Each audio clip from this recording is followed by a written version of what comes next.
ওয়াকাদা রাব্বুকা আল্লা তা'বুদু ইল্লা ইয়্যাহু ওয়া বিল ওয়ালিদাইনি ইহসানা। বান্দা, আমি তোমার উপরে দুইটা জিনিসের ফয়সালা করে দিলাম।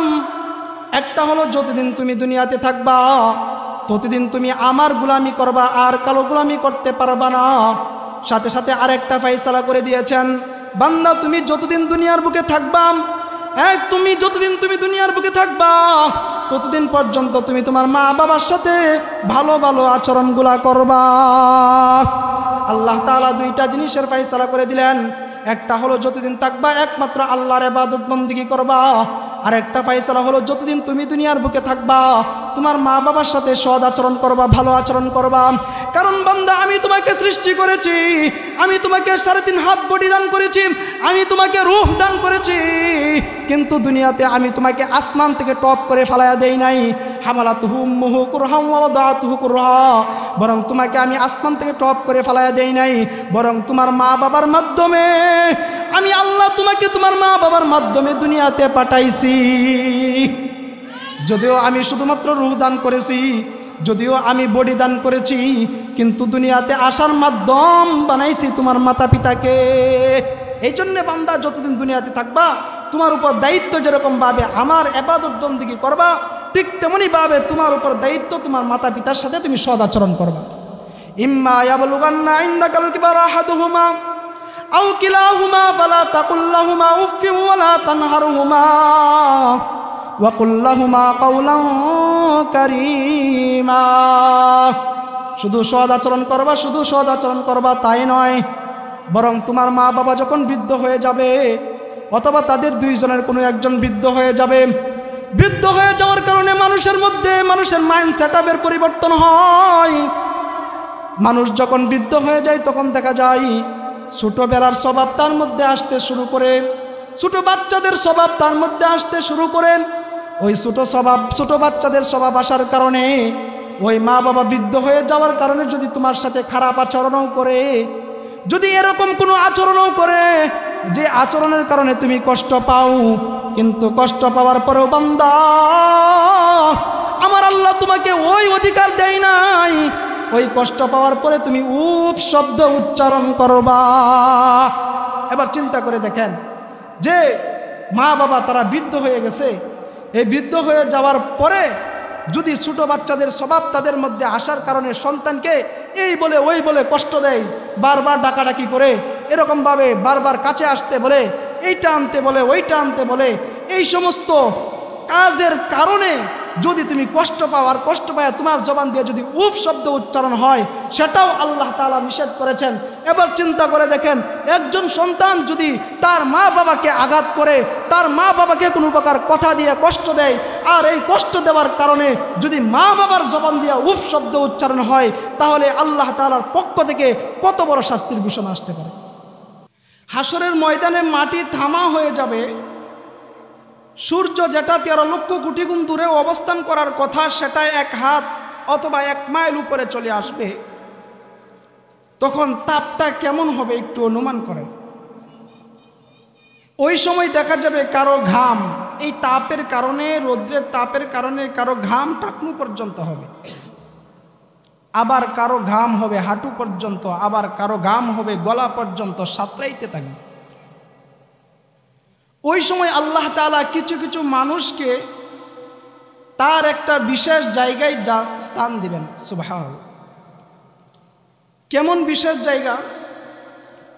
ওই সময় একমাত্র একটা ছায়া থাকবে, তার নাম হলো আরশে আজিমের ছায়া।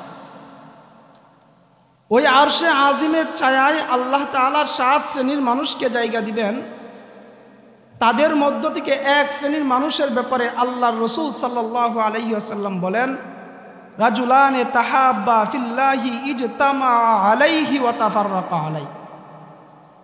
আল্লাহর নবী সাল্লাল্লাহু আলাইহি ওয়াসাল্লাম বলেন, যখন দুইজন মুসলমান কোথাও একত্রিত হয় তখন আল্লাহ তাআলা তার পিছনের সমস্ত গুনাহ খাতাগুলি মাফ করে দেন। সুবহানাল্লাহ। শুধু তাই নয়, যদি দুইজন মুসলমানের সাক্ষাৎটা আল্লাহ তাআলাকে সন্তুষ্ট করার উদ্দেশ্যে হয়, যদি আল্লাহ তাআলাকে ভালোবেসে হয়, এখন আমি আপনাদের কাছে প্রশ্ন করি, এখানে আমরা যারা এসেছি কেন আসলাম? একমাত্র আল্লাহর মহাব্বতেই তো এসেছি। যেহেতু আল্লাহ তাআলার মহাব্বতে এখানে এসেছি, এই জন্যে আল্লাহর নবী সাল্লাল্লাহু আলাইহি ওয়াসাল্লাম বলেন, রাজুলানে তাহাব্বা ফিল্লাহি ইজতামা আলাইহি ওয়া তাফাররাকা আলাইহি। যখন দুইজন আল্লাহর মুমিন বান্দা একত্রিত হবে আল্লাহ তাআলাকে মহাব্বত করে, আবার তারা দিনই কিছু কথাবার্তা শুনে বাড়িতে ফিরে যাবে আল্লাহ তাআলাকে মহাব্বত করে, এবং এই মাহফিলে বৈশা যেই কথাগুলা শুনছে সেইগুলা তাদের আমলে বাস্তবায়ন করবার জন্যে ওই সমস্ত মানুষগুলাকে আল্লাহ তাআলা ওই কঠিন সময়ে আরশে আজিমের নিচে জায়গা দিবেন। সুবহানাল্লাহ। সুবহানাল্লাহর আওয়াজ নাই। আমি একটা ঘটনা বলি, সুবহানাল্লাহর আওয়াজটা একটু বাড়বে। একজন লোক একটা কবরের পাশ দিয়া যাইতেছে, পুরাতন একটা কবর। যাইলে হঠাৎ করে দেখে কবরের মধ্যে একটা ছিদ্র। কবরের মধ্যে ছিদ্র দেখে আশ্চর্য হয়ে গেল যে কবরে ছিদ্র, দেখি তো শিয়াল ঢুকছে কিনা। কিন্তু কবরে যখন এই ছিদ্র দিয়া চোখ দিল, দৃষ্টি দিল, তখন দেখা গেল কবরের মধ্যে একটা মানুষ নামাজ আদায় করতেছে। সুবহানাল্লাহ উচ্চারণ করতে কষ্ট হয় নাকি? একজন মানুষ কবরের মধ্যে নামাজ পড়তেছে। লোকটা আশ্চর্য হয়ে গেল, কাকে জিজ্ঞাসা করবে? আশেপাশে কেউ নাই। অপেক্ষা করতেছে লোকটা কখন নামাজ শেষ করবে, তারপরে আমি জিজ্ঞাসা করব। তখন কিছুক্ষণের মধ্যে লোকটা নামাজ শেষ করলো। এবার পথিক জিজ্ঞাসা করে, ভাই আপনি যে কবরের মধ্যে এসেছেন, কবরে যে আছেন, আবার নামাজ পড়তেছেন, আপনি কি জীবিত নাকি মৃত? কবরওয়ালা উত্তর দেয়, ভাই একজন মানুষ যেরকম মৃত্যুবরণ করে তারপরে কবরে আসে, ঠিক তেমনি ভাবে আমিও অন্যান্য মানুষের মতো মৃত্যুবরণ করে তারপরে কবরে এসেছি। তখন লোকটা আশ্চর্য হয়ে জিজ্ঞাসা করে, আপনি কবরে মৃত মানুষ আমার সাথে কথা বলতেছেন, আবার মৃত মানুষ নামাজ আদায় করতেছেন। ওই লোকটার মনের মধ্যে একটা প্রশ্ন জাগে, যেমন আপনাদের মনেও একটা প্রশ্ন জেগেছে। ওই লোকটার কথার জবাব দেওয়ার আগে আমি আপনাদেরকে একটা দৃষ্টান্ত দিতে চাই দলিল হিসাবে। হযরতে ইউনুস আলাইহিস সালাম মাছের পেটে গিয়েছিলেন কিনা? হযরতে ইউনুস আলাইহিস সালাম মাছের পেটে গিয়েছিলেন। হযরতে ইউনুস আলাইহিস সালামকে একটা মাছ গিলল। দেখা গেল এক মাছের মধ্যে সীমাবদ্ধ নয়। যেই মাছটা হযরতে ইউনুস আলাইহিস সালামকে গিলে ফেলল, দেখা গেল ওই মাছটাকে আরেকটা মাছ গিলে ফেলল। সমুদ্রের মধ্যে একটা সাধারণ নিয়ম, বড় মাছগুলা ছোট মাছগুলাকে গিলে ফেলে। সেই নিয়ম অনুযায়ী বড় মাছটা ছোট মাছটাকে গিলে ফেলল। প্রথম দেখেন হযরতে ইউনুস আলাইহিস সালাম একটা মাছের পেটের মধ্যে গেলেন, সেখানে হলো একটা অন্ধকার। আবার আরেকটা মাছ তাকে গিলে ফেললো, দ্বিতীয় আরেকটা অন্ধকার। এবার মাছটা সমুদ্রের উপরে নয়, ওই মাছটা তাকে নিয়ে সমুদ্রের তলদেশে চলিয়া গেল। চলিয়া যাওয়ার পরে অন্ধকার হয়েছে তিনটা। একটা হয়েছে প্রথম মাছের অন্ধকার, আবার দ্বিতীয় আরেকটা অন্ধকার হলো দ্বিতীয় মাছের অন্ধকার, এবার তৃতীয় আরেকটা অন্ধকার হলো সমুদ্রের অন্ধকার। সমুদ্রের তলদেশে তাকে রক্ষা করবে কে? সমুদ্রের তলদেশে কি কোনো মানুষ পাওয়া যায়? কোনো মানুষ সমুদ্রের তলদেশে পাওয়া যায় না। তাহলে তাকে রক্ষা করবে কে? তাকে রক্ষা করবে কে? হঠাৎ করে সমুদ্রের তলদেশ থেকে একটা আওয়াজ, একটা পাথরের জবান দিয়া তাসবিহ উচ্চারণ হয়।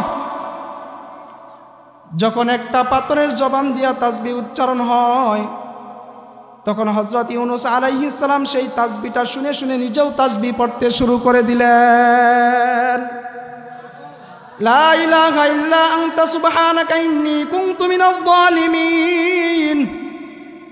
হযরত ইউনুস আলাইহিস সালাম তিনি নিজেও তাসবিহ পাঠ করতে শুরু করে দিলেন। দেখা গেল আল্লাহ তাআলা সেই তাসবিহর বিনিময়ে তাকে মুক্তি দিয়া দিলেন। সুবহানাল্লাহ। তাসবিহর বিনিময়ে তাকে মুক্তি দিয়া দিলেন। এখন আমি আপনাদের কাছে একটা প্রশ্ন করতে চাই যে ভাই, যেই আল্লাহ সমুদ্রের তলদেশে পাথরের জবান দিয়া একটা তাসবিহ উচ্চারণ করাইতে পারে, পাথরের জবান দিয়া কথা বলাইতে পারে, সেই আল্লাহ কি মৃত মানুষ দিয়া কথা বলাইতে পারেন না? অবশ্যই পারেন। এখন প্রশ্ন করতে পারেন, হুজুর বুঝলাম কথা বলার একটা দলিল দিলেন, তাহলে নামাজ পড়ে সেটার দলিল আপনি কিভাবে দিবেন? এবার শুনুন সেটার দলিল। আল্লাহর নবী সাল্লাল্লাহু আলাইহি ওয়াসাল্লাম বলেন, আল আম্বিয়া ওয়া আহইয়াউন ফি কুবুরিহিম ইউসাল্লুন। ও দুনিয়ার মানুষ, কান খুলিয়া শুনিয়া রাখো, নবীরা কবরের মধ্যে মৃত নয়, বরং প্রত্যেকটা নবী কবরের মধ্যে জীবিত। শুধু জীবিত পইরা থাকেন বিষয়টা এরকম নয়, বরং ওই নবীগুলা কবরে থাইকা থাইকা মাওলার নামাজ আদায় করেন। সুবহানাল্লাহ। এখন কথা হলো, যেই আল্লাহ নবীদের মাধ্যমে নামাজ পড়াইতে পারেন কবরের মধ্যে, সেই আল্লাহ কি একজন সাধারণ মানুষকে কবরের মধ্যে নামাজ পড়াইতে পারেন না? পারেন। এবার প্রতীক ডাক দিয়া বলে, ভাই আপনি এখানে নামাজ আদায় করেন কতদিন যাবত? লোকটা ডাক দিয়া বলে, ভাই একদিন নয়, 2 দিন নয়, 500 বছর ধরে আমি এখানে নামাজ আদায় করি। শুধু তাই নয়, তিনি আরো বলেন, আমি এখানে 500 বছর ধরে কি পরিমাণ কুরআন তেলাওয়াত করেছি, কতবার কুরআন খতম দিয়েছি আমি নিজেও জানি না। এবার চিন্তা করে দেখেন, এই কথাটা আমার জবান দিয়ে আপনারা শুনছেন, আর আপনারা শুনিয়া যে দূরে আওয়াজ করে সুবহানাল্লাহ উচ্চারণ করছেন, আর ওই ব্যক্তি যে সরাসরি ঘটনাটা দেখছে তার জবান দিয়া কত বড় সুবহানাল্লাহর উচ্চারণ হয়েছে। এবার লোকটা এই কথাটা শুনিয়ার পরে বলছে সুবহানাল্লাহ। এই সুবহানাল্লাহ বলার পরে কি কাণ্ড ঘটলো? এবার কবরওয়ালা ডাক দিয়া বলে, ভাই আমি এখান থেকে 500 বছর ধরে নামাজ আদায় করতেছি, এক রাকাত নামাজ পড়লে 2টা সিজদা লাগে, এক রাকাত নামাজ পড়তে গেলে 1টা রুকু লাগে। আমি কত রাকাত নামাজ পড়লাম, কতগুলা সিজদা দিলাম, আমি কতগুলা রুকু করলাম আমি নিজেও জানি না। শুধু তাই নয়, আমি কতবার কুরআন খতম করলাম এর সংখ্যা আমি নিজেও জানি না। ভাই তোমার সাথে একটা ব্যবসা করতে চাই। প্রতীক ডাক দিয়া বলে, ভাই আমার সাথে কি ব্যবসা করবেন? ভাই 500 বছর ধরে নামাজ পড়তেছি, 500 বছর ধরে কুরআন খতম করতেছি, আমার এই 500 বছরের নামাজ আর কুরআন খতম আপনি নিয়ে নেন, আর আপনি যে একবার সুবহানাল্লাহ পড়লেন, দয়া করে মায়া করে আপনি সেই সুবহানাল্লাহর সবটা আমাকে দিয়া দেন। এবার চিন্তা করে দেখেন সুবহানাল্লাহর কি মূল্য। ওই বেটা কি বলে যে আশ্চর্যের ব্যাপার, সেটা 500 বছর ধরে সে নামাজ পড়তেছে, এতবার কোরআন খতম করতেছে আল্লাহর বান্দা, সেই সব আমাকে দিয়া দিবে আর সুবহানাল্লাহ আমার থেকে নিয়ে নিবে। বিষয়টা কি এটা জানার দরকার। ওই বান্দার মনের মধ্যে একটা প্রশ্ন জাগলো, যেমন আপনাদের মনের মধ্যেও জাগছে। এর উত্তর হলো, একটা উদাহরণ দিলে উত্তরটা আপনাদের কাছে স্পষ্ট হবে। আমরা প্রতিষ্ঠানের মধ্যে পরীক্ষা নেই না? পরীক্ষা নেওয়ার পরে দেখা যায় পরীক্ষক ছাত্রকে 9টা থেকে 12টা পর্যন্ত 3 ঘন্টা সময় দেয়। সাথে সাথে তাকে প্রশ্ন দেওয়া হয়, আবার প্রশ্ন উত্তরও দেওয়া হয়। এই 3 ঘন্টা সময়ের মধ্যে সে যদি একটা শব্দও লেখে, একটা বাক্যও লেখে, একটা লাইনও যদি লেখে, তাহলে তার একটা মূল্য আছে না নাই? এখন এক ছাত্র চিন্তা করলো যে স্যারে তো আমাকে খাতাও দিল, প্রশ্নও দিল, এবার স্যারকে বলতে, স্যার এটার দ্বারা কি বুঝলেন? যে 2 নাম্বার করব। এবার স্যারে বলছে ঠিক আছে যাও। ওই সালাক ছাত্র সে কি করছে, এই খাতা, প্রশ্ন আর খাতা নিয়ে বাড়িতে চলে গেছে। বাড়িতে চলে গিয়ে আর সুন্দর করে লিখতেছে, লেখা বিকালবেলা আয়না হুবহুব 100 থেকে 100 মার্ক নির্ধারণ করে সে আয়না স্যারের কাছে জমা দিছে। এখন আমি আপনাদের কাছে প্রশ্ন করতে চাই, এই ছাত্রটা যে 100 থেকে 100 নাম্বার লেখা না স্যারের কাছে জমা দিল, এই লেখার দ্বারা কি একটা নাম্বার পাবে না মাইর খাবে? মার খাবে। ঠিক তেমনি ভাবে একজন বান্দার জন্যে আল্লাহ তাআলা দুনিয়াকে পরীক্ষার হল এইটা বানাইয়া প্রত্যেকটা মানুষকে দুনিয়ার বুকে পাঠাইছেন। আল্লাযী খালাকাল মাউতা ওয়াল হায়াতা লিয়াবলুয়াকুম আইয়ুকুম আহসানু আমালা। তোমাদের জীবন দান করছেন, তোমাদেরকে মৃত্যু দান করছেন। কেন করছেন? আল্লাহ তাআলা কেন এই সিস্টেমকে চালু করছেন? আইয়ুকুম আহসানু আমালা। আল্লাহ তাআলা জানতে চান তার কোন বান্দাটা ভালো ভালো আমল করে। আল্লাহ তাআলা জানতে চান তার কোন বান্দাটা তার সাথে বেঈমানি করে, কোন বান্দাটা আল্লাহ তাআলার হুকুম পালন করে, আর কোন বান্দাটা আল্লাহ তাআলার হুকুম পালন করেন না, অবাধ্য হয়।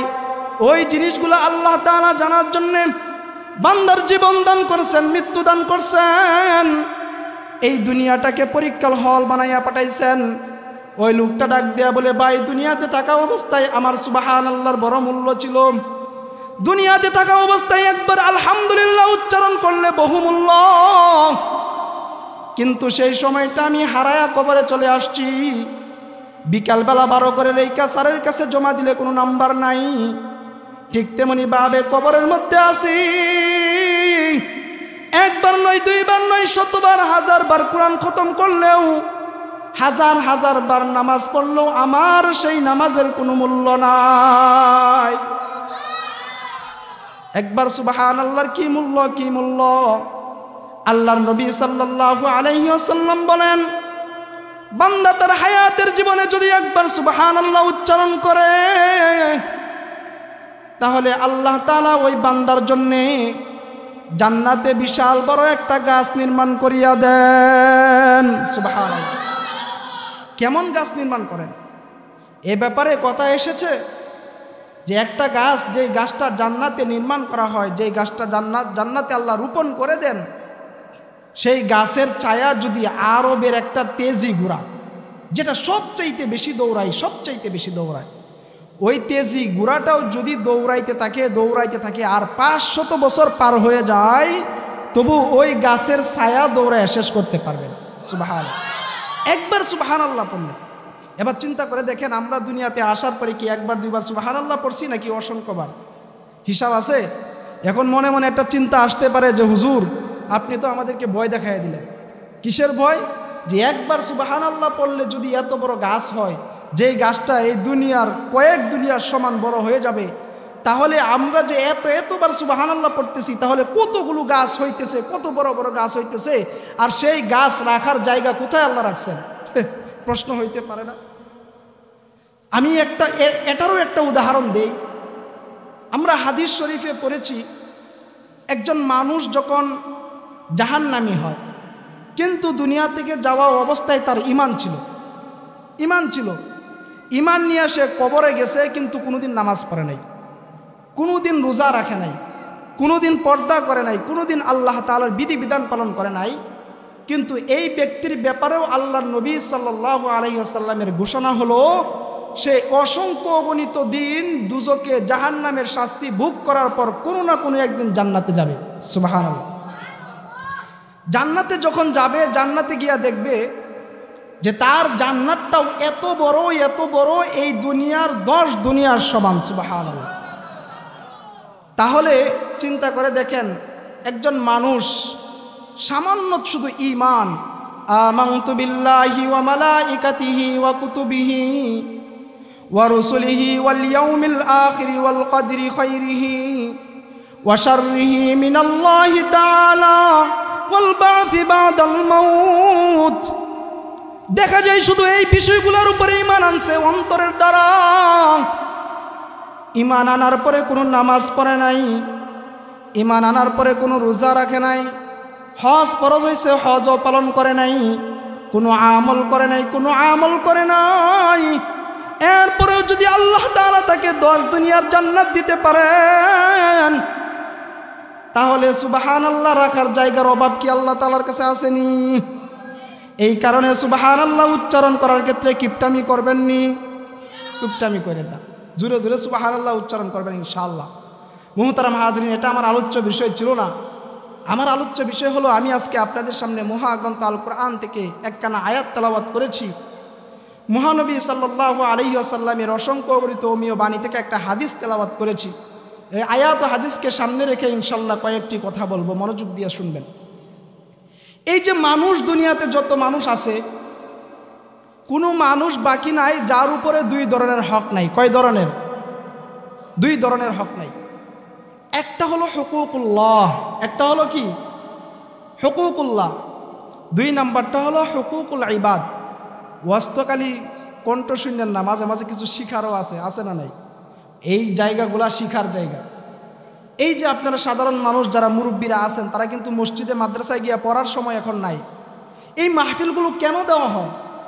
এই মাহফিলগুলো দেওয়ার অন্যতম একটা কারণ হলো, এই মাহফিলগুলা থেকে এই সকল সাধারণ মানুষ তারা শুনবে, তারা বুঝবে, তারা শিখবে, তারপরে তার জীবনে গিয়ে বাস্তবায়ন করবে। তাহলে কি বলতেছিলাম, আল্লাহ তাআলা প্রত্যেকটা বান্দার উপরে দুই ধরনের হক রাখছেন। একটা হলো হুকুকুল্লাহ আর একটা হলো হুকুকুল ইবাদ। হুকুকুল্লাহ কাকে বলে? হুকুকুল্লাহ হলো আল্লাহর অধিকার। কার অধিকার? আল্লাহর অধিকার। এখন আমি আপনাদের কাছে প্রশ্ন করতে চাই, আমাদের সৃষ্টিকর্তা কে? জোরে আওয়াজ করে বলেন। ওয়ামা খালাকুতুল জিন্না ওয়াল ইনসা ইল্লা লিয়াবুদুন। আল্লাহ তাআলা তার কালামে পাকের মধ্যে বলেন, আমি মানব জাতি এবং জিন জাতিকে সৃষ্টি করছি। আরেক আয়াতের মধ্যে আল্লাহ তাআলা বলেন, লাকাদ খালাকনাল ইনসানা ফি আহসানি তাকওয়িম। আমি মানুষগুলাকে খুবই সুন্দর কইরা সৃষ্টি করছি, খুবই সুন্দর কইরা সৃষ্টি করছি। এক আল্লাহর বান্দা তার স্ত্রীকে বলতেছে, ওগো স্ত্রী, তুমি যদি চাঁদের চাইতে সুন্দর না হও, তুমি যদি চাঁদের চাইতে সুন্দর না হও, তাহলে তুমি তালাক হয়ে যাইবা। স্ত্রী আবার পাগল হয়ে গেছে, কি বলছে? ওই ব্যক্তিও পাগল হয়ে গেল, কি বলল? চাঁদের দিকে তাকাইলে কি সুন্দর, আবার আমার স্ত্রীর দিকে তাকাইলে দেখা যায় অন্ধকার। তাহলে সেই চাঁদের চাইতে আবার সুন্দর কিভাবে হবে? আর যদি চাঁদের সাথে সুন্দর না হয়, চাঁদের চাইতে যদি বেশি সুন্দর না হয়, তাহলে তো আমার স্ত্রী আর স্ত্রী থাকবে না, তালাক হয়ে যাবে। লোকটা দৌড়ায় গেছে একজন আলেমের কাছে। আলেমকে গিয়ে বলতেছে যে, হুজুর, আমি তো একটা কাজ করে ফেলছি। কি করছেন? যে আমি তো বলছি আমার বউ যদি চন্দ্রের চাইতে সুন্দর না হয় তাহলে তালাক। হুজুর বলতেছে কাম হয়ে গেছে, কারণ চাঁদের দিকে তাকাইলে আপনার বউয়ের দিকে তাকাইলে অনেক ব্যবধান, কাম হয়ে গেছে। আরেকজন আলেমের কাছে গেল, তিনি একই কথা। অসংখ্য গণিত আলেমের কাছে গেছে, সবাই এক কথা। কিন্তু ওই জমানার একজন জ্ঞানী বুজুর্গ আলেম ছিল, উনার কাছে যখন গেল, তখন উনি বলতেছে, তুমি নিঃসন্দেহে সংসার করতে পারো, কোনো সমস্যা নাই, তোমার বউ তালাক হয় নাই। এবার লোকটা ডাক দিয়া বলে, হজরত, অসংখ্য গণিত আলেমের কাছে গেলাম, প্রত্যেকটা আলেম তো আমার বউকে তালাক হওয়ার ফয়সালা দিয়েছে। হুজুর, আপনি আমার বউকে তালাক না হওয়ার ফয়সালা কিভাবে দিলেন? আমি একজন মুসলমান, আপনি বলছেন, বলার সাথে সাথে আমি মাইনা নিতে পারি না, বরং আপনার দলিল দিতে হবে। আমার বউ কিভাবে তালাক হয় নাই, আমি আপনার কাছে দলিল চাই। তখন লোকটা ডাক দিয়া বলে, সূরা 3-এর ওই আয়াতটা কি তুমি পড়ো নাই? লাকাদ খালাকনাল ইনসান ফি আহসানি তাকওয়িম। আমার আল্লাহ তাআলা মানুষকে বড় সুন্দর করে বানাইছেন, বড় আদর করে বানাইছেন। শুধু বানাইছেন তাই নয়, আমার আপনার 3.5 হাত বডির দিকে যদি তাকাই, তাহলে দেখা যায় কত কত নিয়ামত আল্লাহ দান করছেন। ব্রেন যে কত বড় নিয়ামত, যার নাই সেই বুঝে। কত সুন্দর চেহারা, চুল কত সুন্দর, কপাল কত সুন্দর, চেহারা কত সুন্দর তার হাত পা। কিন্তু ব্রেন যদি না থাকে, তাহলে ওই মানুষটার সামান্য পরিমাণ কোনো মূল্য আসেনি, কোনো মূল্য নাই। একজনের যদি একটা হাত না থাকে, তাহলে কি তার কোনো মূল্য আছে? নাই। একজন মানুষের যদি পাও না থাকে তাহলে সুস্থ মানুষ আর তার মাঝে অনেক ব্যবধান আছে না নাই? যার চক্ষু নাই সে বুঝে চক্ষুর কি পরিমাণ মূল্য। তাহলে আল্লাহ তাআলা আমাদেরকে এত এত নিয়ামত দান করলেন, এত এত নিয়ামত আল্লাহ দান করলেন, সেই আল্লাহ তাআলা এই নিয়ামতের বিনিময়ে বান্দার উপরে অধিকার কাটাইতে পারেন কি পারেন না? অবশ্যই পারেন। আজকে দেখেন, আমি আর আপনি যদি 10,000 টাকা দিয়ে একটা কামলা রাখি, কর্মচারী যাকে বলে, সেই কর্মচারী রাখার পরে দেখা যায় সে 1 মাস আমার বাড়িতে কাজ করতেছে, 1 মাস কাজ শেষ করার পরে কিন্তু আমি তাকে মাইনে দিই। এমনও দেখা যায় যদি ওই কর্মচারী সে কামের মধ্যে ফাঁকি দেয় 10 দিন 15 দিন এরকমভাবে সে আমার কাজ না করে, তাহলে চিন্তা করে দেখা যায় যে আমরা মাস শেষে যখন টাকাটা দেই তখন দেখা যায় ওইটাকে ভাগ করে কর্তন করে রাইখা দেই যে তুমি এতদিন কাজ করো নাই, এর বিনিময়ে এত টাকা আমি রাইখা দিলাম। করি কি করি না? এখন আমি আপনাদের কাছে প্রশ্ন করতে চাই, 10,000 টাকা দিয়ে একটা কর্মচারী রাখলেন, ওই কর্মচারীকে কি আপনি চোখ দিয়েছেন? ওই কর্মচারীকে কি আপনি ব্রেন দিয়েছেন? ওই কর্মচারীকে কি আপনি হাত দিয়েছেন? ওই কর্মচারীকে আপনি পা পর্যন্ত দেন নাই, আপনি চোখ দেন নাই, কান দেন নাই, পা দেন নাই, ব্রেন দেন নাই, শুধুমাত্র কাগজের কিছু টাকা। আবার সেই টাকাগুলা মানুষের হাতের মূল্য, হাতের যে একটা ময়লা আছে সেই ময়লার মূল্য পরিমাণ না। কারো কারো কাছে 10,000 টাকা একবার চা স্টলে বসলে শেষ হয়ে যায়। যদি 10,000 টাকার বিনিময়ে ওই লোকটার স্বাধীনতা আমি আপনি কেড়ে নিতে পারি, যদি সে আমার অনুমতি ছাড়া বাড়ি পর্যন্ত যাইতে পারে না, এই বিধানটা অন্য কারো উপর প্রয়োগ করি বা না করি, কিন্তু মসজিদের ইমামদের উপরে ঠিকই আমরা প্রয়োগ করি, করি কি করি না? বেতন দেই কয় হাজার, 6,000, 7,000, 8,000 টাকা বেতন দিই, দিয়ে আবার যদি ইমাম সাহেব 2 দিন 3 দিন না থাকে, তাহলে কমিটির সভাপতি আর সেক্রেটারির অবস্থা খুবই খারাপ, মাথা গরম। হুজুর কই গেল, কই গেল, কই থাকে, অবস্থাটা কি, থাকে কই? হুজুর রেখে আমরা টাকা দিয়ে রাখি না। দেখেন, মাত্র 6,000 টাকা, 7,000 টাকা, 8,000 টাকা দিয়া আপনি একজন ইমাম রাখেন, একজন মুয়াজ্জিন রাখেন। সেই মুয়াজ্জিনের স্বাধীনতা যদি আপনি কেড়ে নিতে পারেন, তাহলে যেই আল্লাহ এত এত নিয়ামত দান করেছেন, যেই আল্লাহ আমার আপনার 3.5 হাত বডি দান করেছেন, যেই আল্লাহ আমাকে ব্রেইন দান করেছেন, যেই আল্লাহ আমাকে চক্ষু দান করেছেন, যেই আল্লাহ আমাকে 3.5 হাত বডি দান করেছেন, শুধু তাই নয়, শুধু তাই নয়, আল্লাহ তাআলা আমাদের জন্য প্রায় 18,000 মাখলুকাতকে আমাদের খাদেম বানায়া দিয়েছেন। সেই আল্লাহ কি আমার আপনার অধিকার কেড়ে নেওয়ার অধিকার আছে না নাই? অবশ্যই আছে। আপনি 7,000 টাকা, 10,000 টাকা দিয়ে কর্মচারীর অধিকার কেড়ে নেবেন, আর আল্লাহ তাআলা এত এত নিয়ামত আল্লাহ আপনাকে দান করেছেন, আপনার অধিকার কেড়ে নেওয়ার এই ক্ষমতা শক্তি আল্লাহর আছে না নাই? অবশ্যই আছে। এই জন্যেই আল্লাহ তাআলার বিধিবিধান হুকুকুল্লাহ, 1 নম্বর কথা যে একজন বান্দার উপরে 2টা হক, তার মধ্যে একটা হলো হুকুকুল্লাহ, আল্লাহর হক, আল্লাহর অধিকার। কেন আল্লাহ তাআলার অধিকার? তার কারণ হলো আল্লাহ তাআলা আমাকে আপনাকে সৃষ্টি করেছেন, আল্লাহ তাআলা আমাকে আপনাকে 3.5 হাত বডি দান করেছেন, আল্লাহ তাআলা আমাকে ব্রেন দান করেছেন, আল্লাহ তাআলা আমাকে চক্ষু দান করেছেন, আল্লাহ তাআলা আমাকে হাত দান করেছেন, পাও দান করেছেন, 18,000 মাখলুকাতকে আমাদের খাদেম বানায়া দিয়েছেন। এই সমস্ত বিনিময়ের কারণে আল্লাহ তাআলা আমাদের উপরে স্বাধীনতা কেড়ে নেওয়ার অধিকার আছে, অবশ্যই আছে।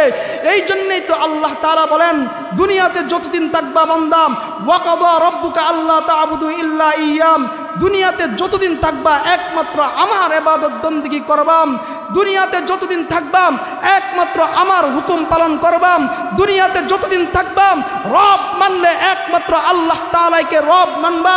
আল্লাহ তাআলার হুকুমের সামনে তোমার মা বাবার হুকুম চলবে না, আল্লাহর হুকুমের সামনে তোমার নেতার হুকুম চলবে না, আল্লাহর হুকুমের সামনে তোমার নেত্রীর হুকুম চলবে না। যখন দেখবা আল্লাহ তাআলার বিধানের সাথে তোমার নেতা নেত্রীর বিধানের সাংঘর্ষিক হয়, তোমার নেতার নেত্রীর আদেশকে পায়ের তলায় পিষ্ট করে আল্লাহ তাআলার হুকুম মানতে হবে, ঠিক কিনা বলেন? এটাকে বলা হয় হুকুকুল্লাহ, আল্লাহর হক। কার হক? আল্লাহর হক। আল্লাহর হক কেন মানবে? কারণ আল্লাহ তাআলা সৃষ্টি করছেন, 3.5 হাত বডি দান করছেন। এই হুকুকুল্লাহ নিয়ে আজকে আর লম্বা আলোচনা করতে চাই না। বান্দার উপরে দ্বিতীয় আরেকটা হক, সেটা হলো হুকুকুল ইবাদ। সেটা কি? হুকুকুল ইবাদ। হুকুকুল ইবাদ কাকে বলে? হুকুকুল ইবাদ হলো একজন বান্দার উপরে আরেকজন বান্দার হক।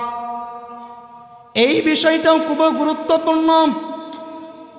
আল্লাহর নবী সাল্লাল্লাহু আলাইহি ওয়াসাল্লাম বলেন, হাসরের ময়দানে একজন আল্লাহর বান্দা উঠবে, অসংখ্য অগণিত নেকি নিয়ে উঠবে। কি পরিমাণ নেকি নিয়ে উঠবে, কি পরিমাণ নেকি নিয়ে উঠবে! আল্লাহ তাআলা চাইলে ওই বান্দাকে তার নেকির বিনিময়ে জান্নাত দিতে পারেন। কিন্তু আল্লাহর নবী সাল্লাল্লাহু আলাইহি ওয়াসাল্লাম বলেন, সাহাবায়ে কেরাম এত লাফালাফি কইরো না, এত হাসাহাসি কইরো না, এত খুশি হইও না।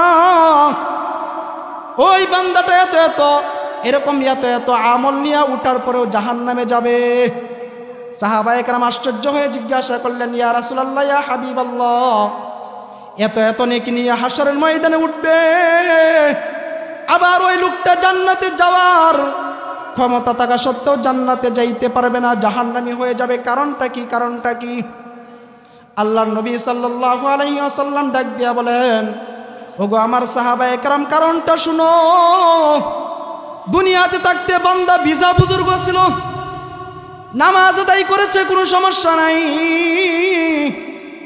রোজাও রাখছে, কোনো সমস্যা নাই, একবার নয়, দুইবার নয়, শতবার হজ করেছে, অসংখ্য অবস্থায় মানুষের হক মাইরা দুনিয়া থেকে আসছে, প্রত্যেকের ন্যায্য অধিকার আদায় করে দুনিয়া থেকে আসতে পারে নাই। কিভাবে কিভাবে? যখন দেখা গেল ওই ব্যক্তিটা জান্নাতি হয়ে গেছে, আল্লাহ তাআলার ফয়সালা হয়ে গেল, তুমি অনেক ইবাদত বন্দেগী করছো, জান্নাতে চলে যাও, জান্নাতে যাওয়ার জন্য রওনা হয়ে যাবে। কিন্তু হঠাৎ করে দেখা যাবে অসংখ্য অগণিত মানুষ সামনে আইসা ব্যারিকেড দিয়া দিছে, ব্যারিকেড দিয়া দিয়া ডাক দিয়া বলবে, আল্লাহ তোমার সাইতের মিটমাট হয়ে গেছে, তোমার সাথে লেনদেন শেষ, তুমি তাকে জান্নাতে দিয়া দিছো। কিন্তু আল্লাহ তোমার সাথে লেনদেন শেষ হইল, আল্লাহ আমাদের সাথে কিন্তু লেনদেন শেষ হয় নাই। এবার আল্লাহ জিজ্ঞাসা করবেন, আমার সাথে লেনদেন শেষ হয়ে গেছে, আমি চাইরা দিছি, জান্নাতি হয়ে গেছে, কিন্তু তোমরা আবার ব্যারিকেড দিতেছো, কারণটা কি? তখন ওই মানুষগুলোর মধ্যে থেকে একজন ডাক দিয়ে বলবে, আল্লাহ ওই ব্যক্তিটা দুনিয়াতে থাকা অবস্থায় আমার কাছ থেকে কিছু টাকা নিয়েছিল, ধার নিয়েছিল, হাওলাত নিয়েছিল। তখন হাওলাত নেওয়ার পরে আমি তার কাছে টাকাটা চাইলাম, কিন্তু ওই আল্লাহর বান্দা টাকা দিতে রাজি না, টাকা দিতে রাজি না। সে তো টাকা দেয় নাই এবং উল্টা আমার উপরে জুলুম করেছে। কেন কেন জুলুম করেছে? আল্লাহ দুনিয়াতে থাকা অবস্থায় তার ক্ষমতা ছিল, তার শক্তি ছিল, তার দেহের মধ্যে শক্তি ছিল, শুধু দেহের মধ্যে শক্তি ছিল তাই নয়, তার বংশীয় শক্তি ছিল, তার রাজনৈতিক ক্ষমতা ছিল। সে তার শরীরের শক্তি কাটাইয়া, বংশের শক্তি কাটাইয়া, রাজনৈতিক শক্তি কাটাইয়া আমার কাছ থেকে টাকা নিয়েছে, আবার চাইতে গেলে টাকা ফেরত দেয় নাই, বরং জুলুম করেছে। আল্লাহ ওই দিন তো দুনিয়ার বুকে ন্যায় বিচারক ছিল না, ওই দিন তো দুনিয়ার মধ্যে এরকম বিচারক ছিল, টেবিলের নিচ দিয়ে দিয়ে যদি 1000-2000 টাকা দিয়ে দেওয়া হইতো, তাহলে হকদার ব্যক্তিটাও তার হক থেকে বঞ্চিত হয়ে যাইতো। এরকম আছেন না? নাই। এখন থাকলে থাকতেও পারে, নাও থাকতে পারে, কিন্তু গত 16-17 বছর ঠিকই ছিল। প্রত্যেকটা জায়গায় পরিস্থিতি এমন হয়েছিল যে মরা মানুষকে নিয়েও পর্যন্ত তারা ব্যবসা করেছে। এটা আমার মুখের কথা না। এরকম ভাবে এই দেশীয় পত্রিকা, রাষ্ট্রীয় পত্রিকা, যেগুলা রাষ্ট্র যেগুলা দায়িত্ব বহন করে, যেগুলার কর্তৃত্ব রাষ্ট্রের হাতে, এই সমস্ত পত্রিকার মধ্যেও দেখা গেল যে একজন ডাক্তার, সে একজন মরা মানুষকে, মৃত মানুষকে 3 দিন আগে লোকটা মারা গেছে, কিন্তু 3 দিন পর্যন্ত আইসিইউর মধ্যে রেখে প্রতিদিন 50,000 টাকা করে নির্ধারণ করে 1.5 লক্ষ টাকা তার কাছ থেকে নিয়েছে। শুধু তাই নয়, আরও শুনে আশ্চর্য হবেন, একজন সন্তান তার মার লাশ নিয়ে বাড়িতে যায়, বাড়িতে যাওয়ার পরে হঠাৎ করে অ্যাম্বুলেন্সের সামনে দিয়া ডাকাতগুলা সামনে আটকায়া দেয়, রে ভাই তোমাদের কাছে কি আছে আমার কাছে দিয়া দাও, আমার কাছে দিয়া দাও। তখন সব কিছু নিয়ে গেল। কিন্তু ওই বেয়াকুফের দল, ওই হারামির দল একবারও চিন্তা করলো না যে একজন মানুষের মা মারা গেছে, তার মার লাশটা নিয়ে সে বাড়িতে যাইতেছে, এই মুহূর্তে, এই কঠিন মুহূর্তেও তার কাছ থেকে কিভাবে টাকা আদায় করি।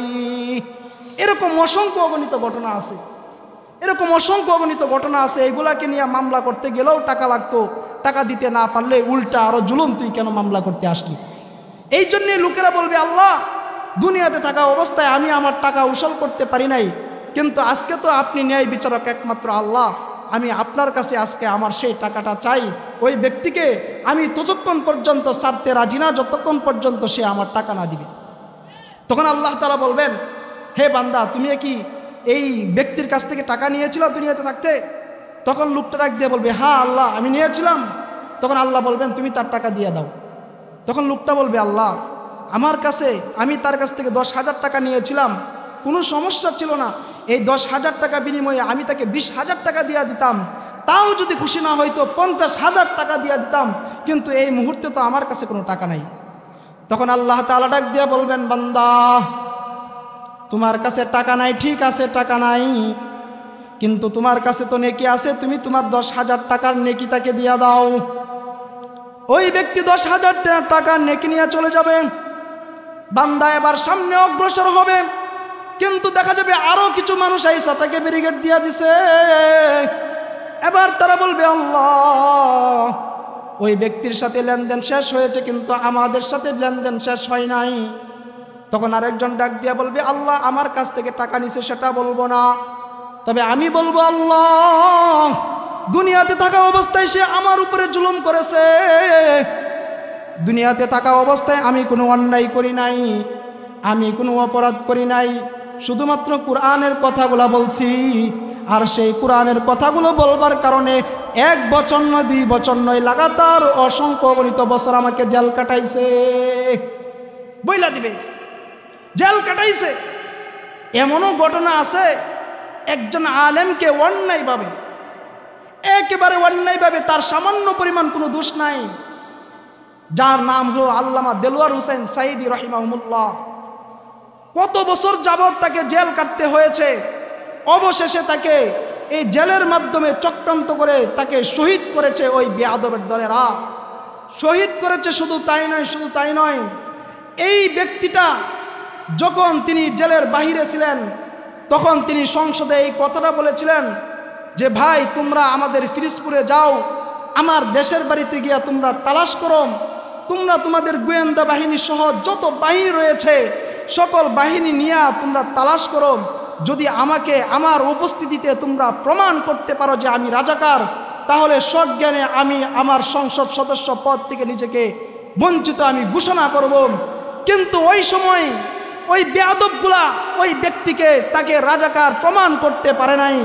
কিন্তু প্রমাণ না করতে পারলেও বিভিন্ন মিথ্যা সাক্ষী দিয়ে ওই ব্যক্তিটাকে দীর্ঘদিন জেলের মধ্যে রেখে সাধারণ মুসলমান যারা ওই সমস্ত আলেমগুলা থেকে তারা দ্বীনি খেদমত হাসিল করতে পারত, যাদের কথা শুনে অসংখ্য গণিত মানুষ তারা দ্বীনের জ্ঞান শিখতে পারত, কত অসংখ্য গণিত বেঈমান তারা যাদের কথা শুনে ঈমান আনয়ন করত, ওই সমস্ত মানুষগুলাকে ওই হুজুরদের থেকে বঞ্চিত করে অবশেষে তাদেরকে শাহাদাত বরণ করতে বাধ্য করেছে।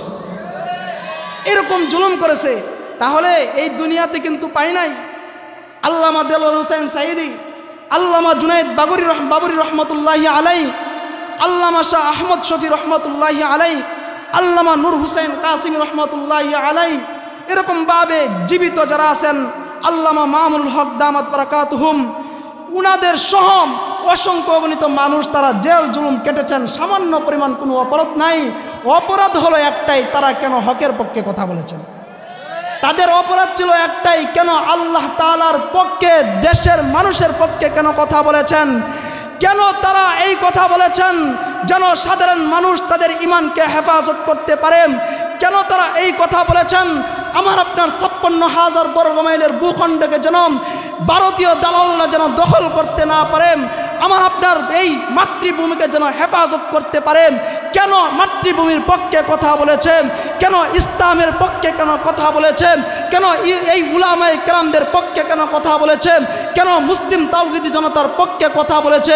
তাদের অপরাধ ছিল একটাই, এই কথাগুলো বলবার কারণে অসংখ্য গণিত দিন, বছরকে বছর তারা জেলখানায় আবদ্ধ ছিল, ঠিক কিনা বলেন। কিন্তু একটা সময় এসেছে, ও মুসলমান, এখন সময় এসেছে মুসলমান হকের কথা বলতে চাই। আর উলামায়ে কেরাম হকের কথা বলতে শুরু করে দিয়েছে। আলহামদুলিল্লাহ, আলহামদুলিল্লাহ, এখন পর্যন্ত উলামায়ে কেরাম ফ্রিভাবে কথা বলতেছেন। কিন্তু দেখা যায় এখনো কিছু বেঈমান আবার নতুন করে উৎপন্ন হওয়ার চেষ্টা করতেছে। তারা আবার কখনো কখনো বলে ইসলামের সাথে আমাদের কোনো সম্পর্ক নাই,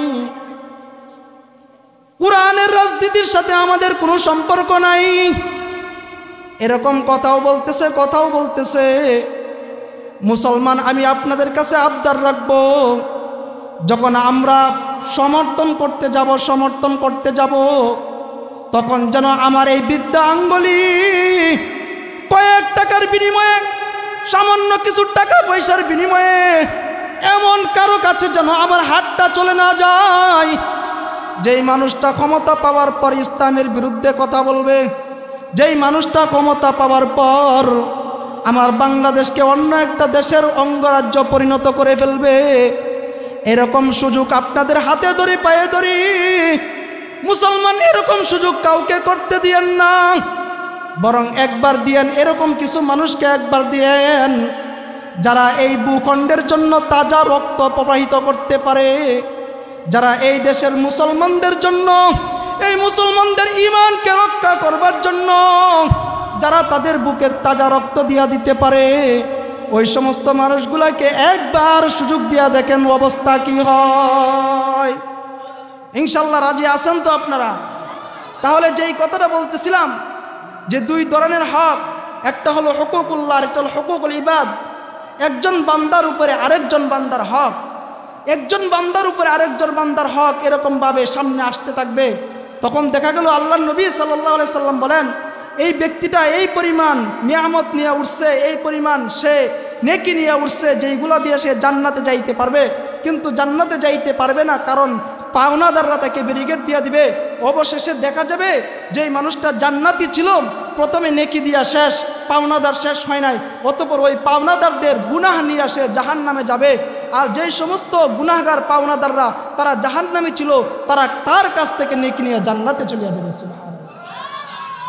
এই জন্যে মুসলমান, আমি আপনাদেরকে আজকের এই মাহফিলে এই কথাটা বলবো, আমার আপনার মৃত্যুটা যেন এই মুহূর্তে যে কোনো সময় হোক, যেন এরকম না হয় যে অন্যের হক নিয়ে তারপরে আমি দুনিয়া থেকে বিদায় হচ্ছি।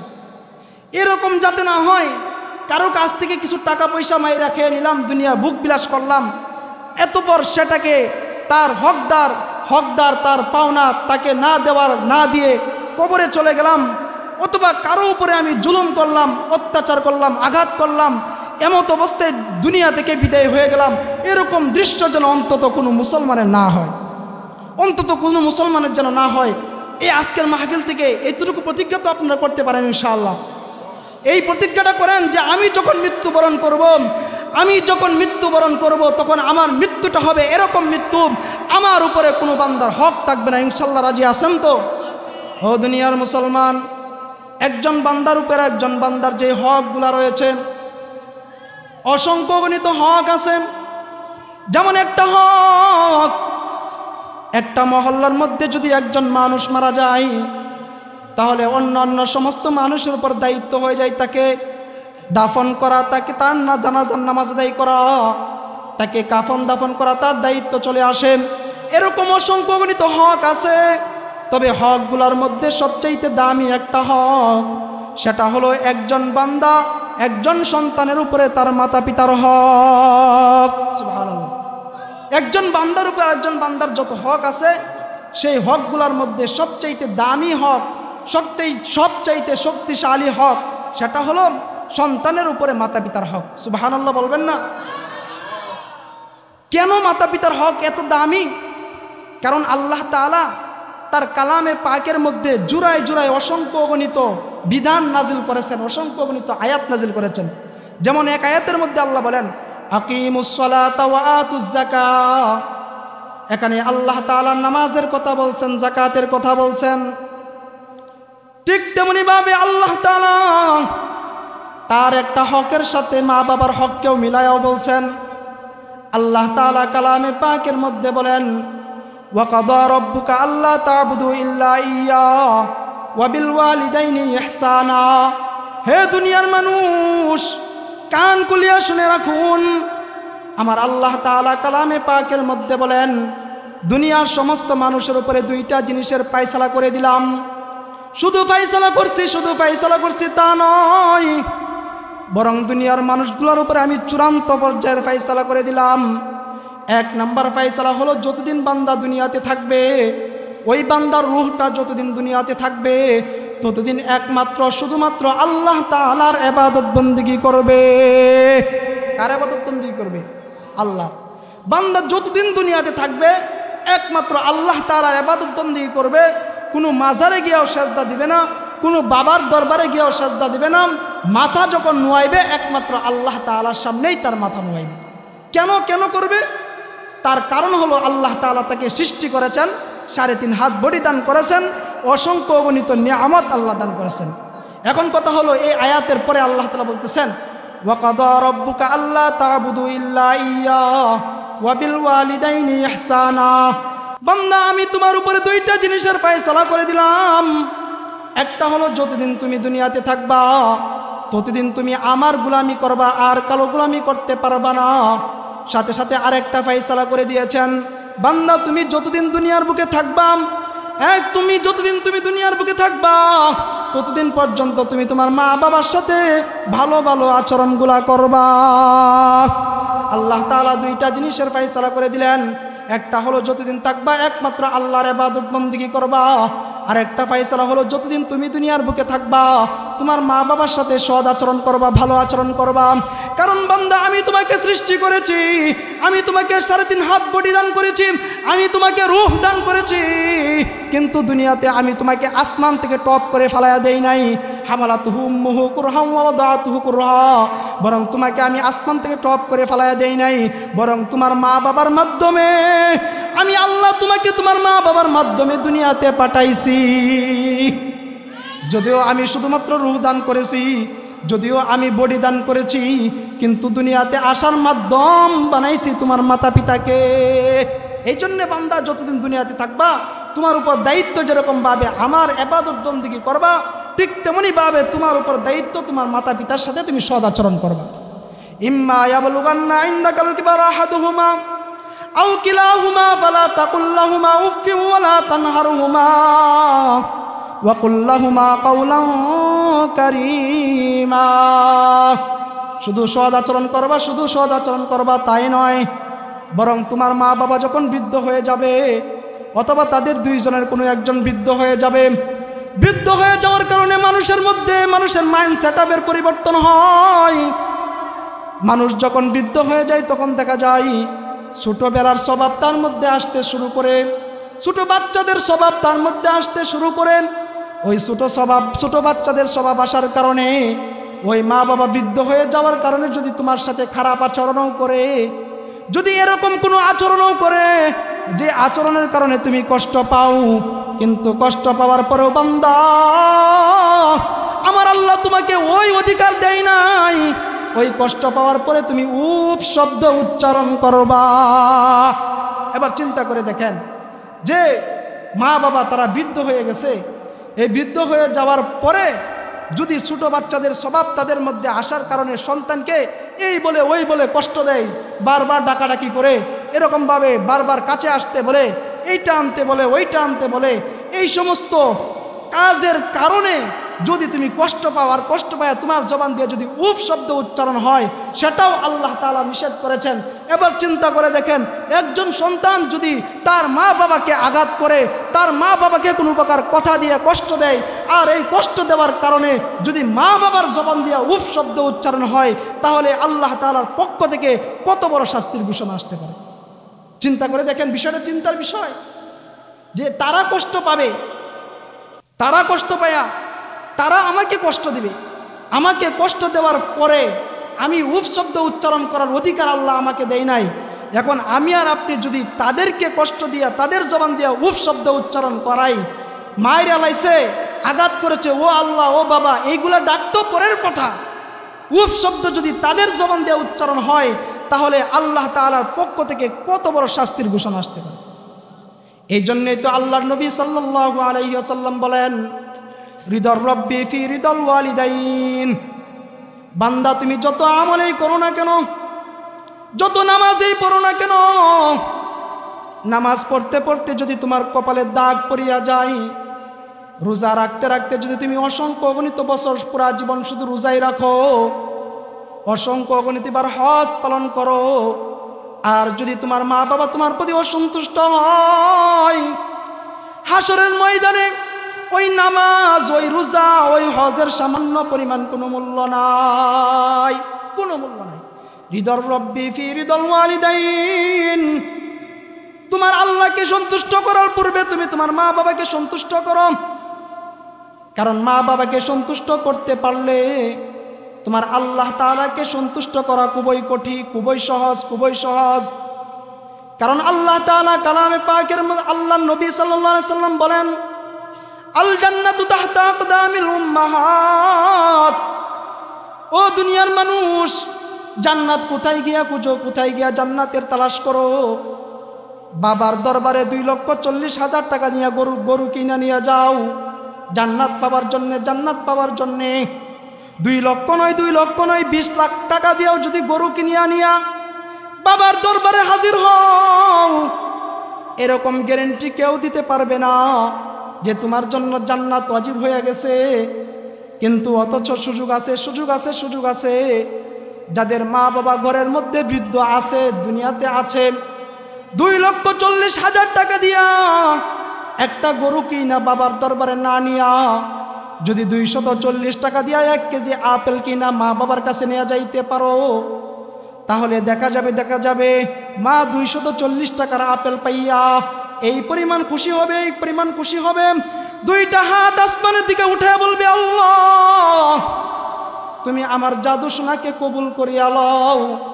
আল্লাহ তোমার জন্য, আমার সন্তানের জন্য দোয়া করলাম, আল্লাহ তুমি আমার সন্তানের জন্য জাহান্নামকে জান্নাতকে তার জন্য ওয়াজিব করিয়া দাও। দেখা যাবে আল্লাহ তাআলা মা বাবার এই কথাটাকে এমনভাবে কবুল করবেন, এমনভাবে কবুল করবেন, দুনিয়াতে থাকা অবস্থায় ওই ব্যক্তি জান্নাতের সার্টিফিকেট পাইয়া যাবে। সুবহানাল্লাহ বলবেন না? একজন মা বাবা যদি সন্তানের জন্য দোয়া করে, সেই দোয়াটা কবুল হইতে বেশিক্ষণ সময় লাগে না। কারণ সকল দোয়ার মধ্যে পর্দা আছে, কিন্তু 3 ধরনের দোয়ার মধ্যে কোনো আল্লাহ এবং এই ব্যক্তির মাঝে কোনো পর্দা নাই। তার মধ্যে অন্যতম একটা দোয়া হলো, একজন মা বাবা যখন তার সন্তানের জন্য দোয়া করে, তখন এই দোয়াটা আল্লাহ তাআলার কাছে পৌঁছতে কোথাও কোনো বাধার সম্মুখীন হয় না, বরং সরাসরি আল্লাহ তাআলার কাছে পৌঁছা যায়। আর মা বাবা যেই দোয়াটা করে বান্দার অন্তর থেকেই করে, আর অন্তর থেকে মা বাবা যদি কোনো সন্তানের জন্য দোয়া করে, তাহলে আল্লাহ তাআলা ওই বান্দার, ওই মা বাবার দোয়াকে আল্লাহ তাআলা কখনো ফিরিয়ে দিতে পারে না। সুবহানাল্লাহ বলেন না কেন?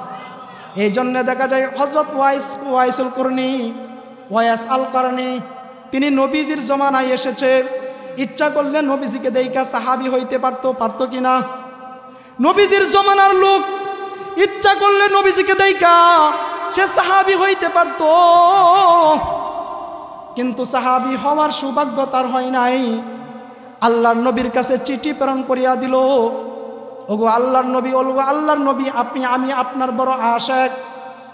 কেমন আশিক, কেমন আশিক?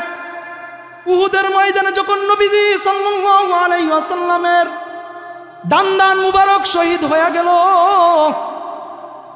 তখন ওয়াইসুল কুরনির কানে যখন এই সংবাদটা পৌঁছলো, হযরত ওয়াইসুল কারনি তিনি চিন্তা করলো, আমার নবীজির দান্দান মুবারক শহীদ হয়েছে, আমার নবীজির দান্দান মুবারক শহীদ হয়েছে, অথচ আমি ওয়াইসুল কারনির দান্দান থাকবে, সেটা কখনো হতে পারে না।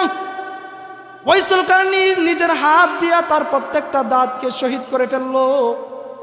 এবার চিন্তা করে দেখেন কত বড় আশিক, কত বড় আশিক। আল্লাহর নবীর কাছে চিঠি প্রেরণ করলো, ওগো আল্লাহর নবী, আমি আপনাকে দেখতে চাই, আমি আপনার সাহাবিয়াতের মর্যাদা অর্জন করতে চাই। কিন্তু আল্লাহর নবী সাল্লাল্লাহু আলাইহি ওয়াসাল্লাম চিঠির মধ্যে আরো দেখলেন লেখা, আল্লাহর নবী, আমি আপনার সাথে সাক্ষাৎ করতে চাই, সাহাবিয়াতের মর্যাদা অর্জন করতে চাই, কিন্তু আসার সুযোগ নাই, আসার সুযোগ নাই।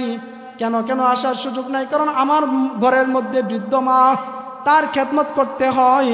এখন যদি আমি আপনার কাছে আসি তাহলে হয়তো আমার মার জন্য কষ্টকর হয়ে যাবে। আল্লাহর নবী সাল্লাল্লাহু আলাইহি ওয়াসাল্লাম এই চিঠিটা পাইয়া তখন আরেকটা চিঠির মধ্যে উত্তর দিয়া দিলেন, ওগো ওয়াইসুল কারনী, তুমি আমার কাছে আসার কোনো প্রয়োজন নাই, বরং তুমি তোমার বৃদ্ধ মার খেদমত করতে শুরু করিয়া দাও। সুবহানাল্লাহ বলবেন না? ও দুনিয়ার মুসলমান, সাহাবী কি সাধারণ কথা? আরে দুনিয়ার সমস্ত মানুষ, সাধারণ মানুষকে যদি এক পাল্লায় রাখা হয়, ইমাম আবু হানিফার মতো বড় বড় ইমামকে যদি, অসংখ্য গণিত ইমাম, সারা দুনিয়ার ইমামকে যদি এক পাল্লায় রাখা হয়, তাহলে কিন্তু একজন সাহাবীর সমপরিমাণ কখনো হবে না। এত বড় একটা মর্যাদা ওয়াইসুল কারনী গ্রহণ করতে পারে নাই, কিন্তু গ্রহণ করতে না পারলেও তিনি ঠকে যায় নাই, পিছনে পড়ে যায় নাই। আল্লাহর রাসূল সাল্লাল্লাহু আলাইহি ওয়াসাল্লাম হযরত ওমরকে ডাক দিয়ে বলে, ওমর, আমার বড় একটা আশা ছিল, বড় একটা আকাঙ্ক্ষা ছিল, আমি আমার আশেক ওয়াইসুল কারনীকে দুইটা চোখ দিয়া সরাসরি দেখব। হয়তো আমার সৌভাগ্য হবে না, সৌভাগ্য হবে না, আমি হয়তো দুনিয়া থেকে বিদায় হয়ে যাব, কিন্তু ওয়াইসুল কারনী একদিন না একদিন মদিনায় আসবে, ওই দিন হয়তো আমি নাও থাকতে পারি। কিন্তু ওমর, তোমার কাছে আমার একটা আবদার, আমি এই যে একটা জুব্বা খুলে রাখলাম, সেই জুব্বাটা তোমার কাছে রাইখা গেলাম। ওয়াইসুল কারনী যদি কোনোদিন মদিনায় আসে তাহলে তুমি তাকে এই জুব্বাটা হাদিয়া দিবা, হাদিয়া দেওয়ার সাথে সাথে তুমি তার কাছ থেকে দোয়া নিবা। হযরতে ওমর রাদিয়াল্লাহু তাআলা আনহু আশ্চর্য হয়ে গেলেন, এটা কি বলে, এটা কি বলে? একজন সাহাবীর কাছ থেকে দোয়া নিতে বলে নাই, সাধারণ একজন মানুষ যিনি ওয়ালি, সাহাবী হয় নাই, ওই ব্যক্তির কাছ থেকে দোয়া নিতে বলে, দোয়া নিতে বলে। এবার হযরতে ওমর জিজ্ঞাসাই করে ফেললো, ওগো আল্লাহর রাসূল, ওগো আল্লাহর রাসূল, আপনি কোন সাহাবীর কাছ থেকে দোয়া নিতে বললেন নাই, বলেন নাই, বরং বলছেন একজন সাধারণ মানুষের কাছ থেকে। তার কি বৈশিষ্ট্য, তার কি মর্যাদা? আল্লাহর নবী সাল্লাল্লাহু আলাইহি ওয়াসাল্লাম বলেন, ওমর, ওই আল্লাহর বান্দা সাহাবী হইতে পারে নাই ঠিক, কিন্তু মা বাবার খেদমত কইরা তার জবানকে এত দামি বানাইছে, এত দামি বানাইছে। ওই ওয়াইসুল কারনী যদি আল্লাহ তাআলার কাছে কোনো কিছু চায়, আল্লাহ তাআলা ওই বান্দার দোয়াকে কখনো ফিরিয়ে দিতে পারে না। সুবহানাল্লাহ বলবেন না? সুবহানাল্লাহ বলবেন না? এবার চিন্তা করে দেখেন, মা বাবার খেদমতের কি পরিমাণ ফায়দা, কি পরিমাণ উপকারী।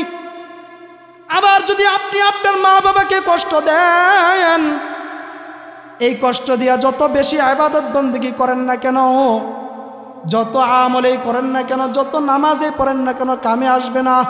এরও একটা উদাহরণ আমি আপনাদের সামনে দিতে চাই। বনি ইসরাইলের যুগে, কার যুগে? বনি ইসরাইলের যুগে একজন ব্যক্তি বড় আল্লাহওয়ালা মানুষ। কেমন আল্লাহওয়ালা মানুষ? কেমন আল্লাহওয়ালা মানুষ? আমার আপনার মতো না। আল্লাহর ইবাদত বন্দেগী করতে গিয়ে যেন কোনো বাধা সৃষ্টি না হয়, আল্লাহর ইবাদত বন্দেগী করতে গিয়ে যেন পারিবারিক কোনো সমস্যা না হয়, সামাজিক কোনো সমস্যা না হয়, কারোর সাথে যেন কোনো লেনদেন করতে না হয়।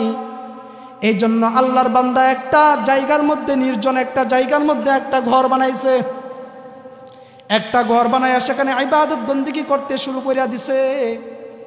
কেমন ইবাদত বন্দেগী কেন করে, কেমন ইবাদত বন্দেগী করে? সারা দিন রোজা রাখে, সারা রাত নফল ইবাদত বন্দেগী করে, নামাজ পড়ে।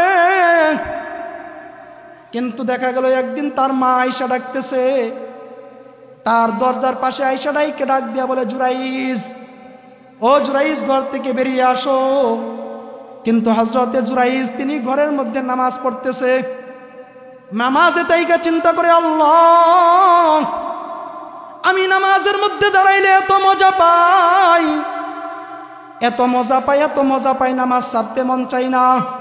একদিক থেকে তোমার নামাজ, আরেক দিক থেকে মা ডাকতেছে। আল্লাহ কি করতে পারি, কি করতে পারি, কিন্তু নামাজটাকে তিনি প্রাধান্য দিয়ে মার ডাকে সাড়া দেয় নাই। গেল একদিন, দ্বিতীয় দিন আবার আসলো, আবার ডাক দিল, একই অবস্থা, ডাকে সাড়া দেয় নাই।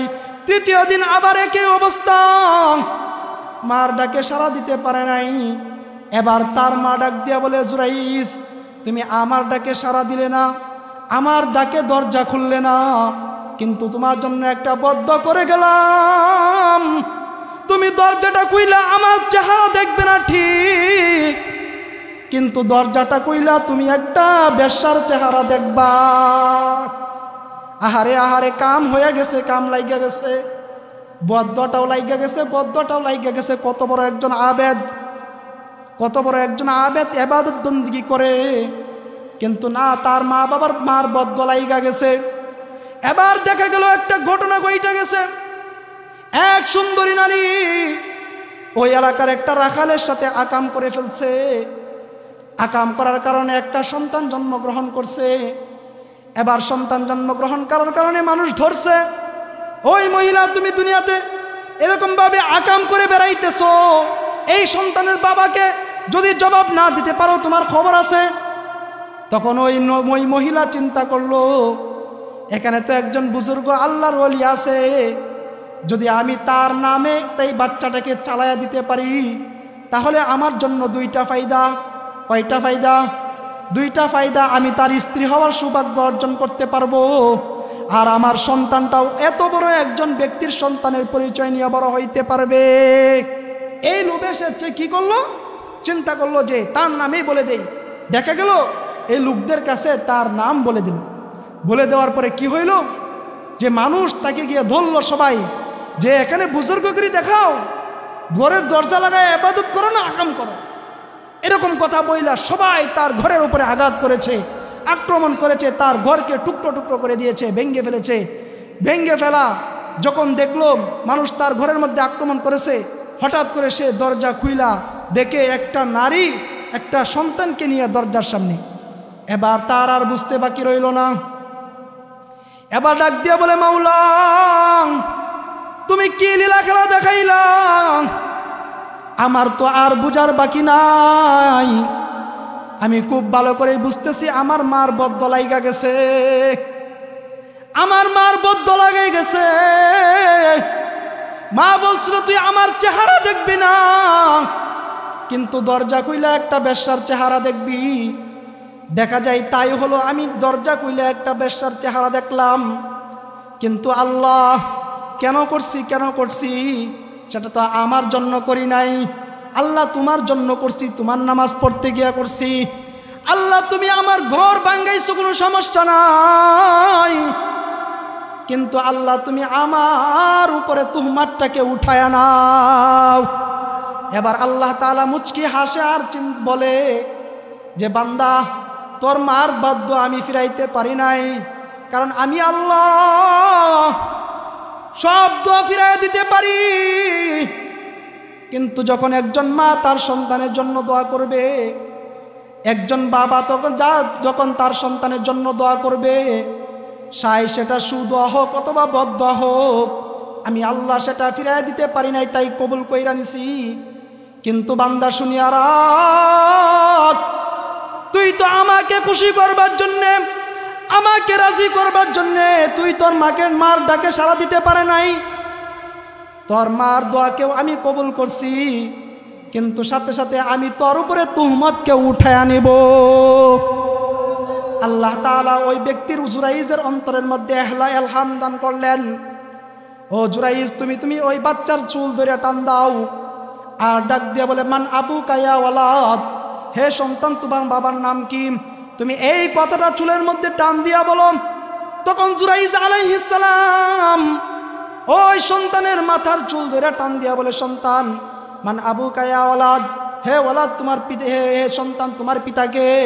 তখন ওই বাচ্চার জবান দিয়া কথা উচ্চারণ হয়ে গেছে। এবার এই সন্তান ডাক দিয়া বলে, ও দুনিয়ার মানুষ, এই যে মহিলা সে বলছে এই আল্লাহর ওলি আমার বাবা, না না না, ওই মহিলা আমার বাবা না, ওই আল্লাহর ওলি আমার বাবা না। লোকেরা জিজ্ঞাসা করলো, তাহলে তোমার বাবাকে? তখন ওই বাচ্চাটা ডাক দিয়া বলো, ও দুনিয়ার মানুষ, আমার বাবা হলো ওই রাখাল।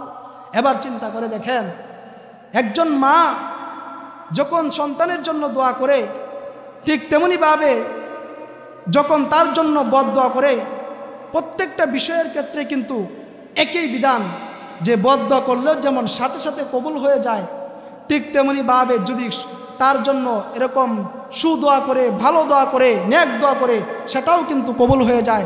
এই জন্য মুমিন বান্দারা, দুনিয়াতে তোমার মা বাবা জীবিত আছে, অথচ মা বাবার কাছে জীবনে একবার গিয়া তার কাছে দোয়া চাও না, আর এরকমভাবে তোমার নেতার কাছে যাইয়া, নেত্রীর কাছে যাইয়া, নেতা আমাকে একটু দোয়া করে দেন, আমার মাথায় একটু হাত বুলাইয়া দেন, নেত্রীকে গিয়ে বলো আপু আপু আপা।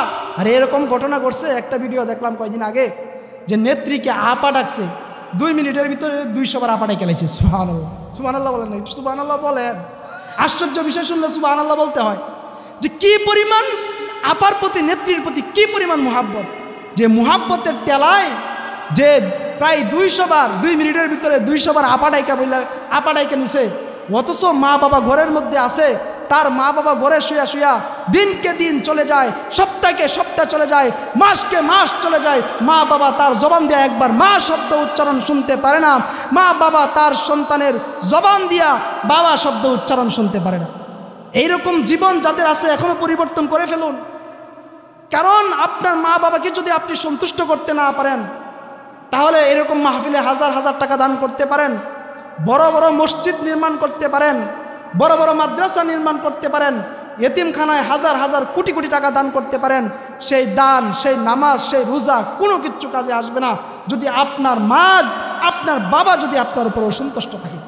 এই জন্য এই ক্ষেত্রে সাবধান, খুবই সতর্কতা অবলম্বন করতে হবে, যাতে করে আমার আপনার মা বাবা যে আমার দ্বারা কোনো কষ্ট পাইয়া যেন উফ শব্দ উচ্চারণ না করে।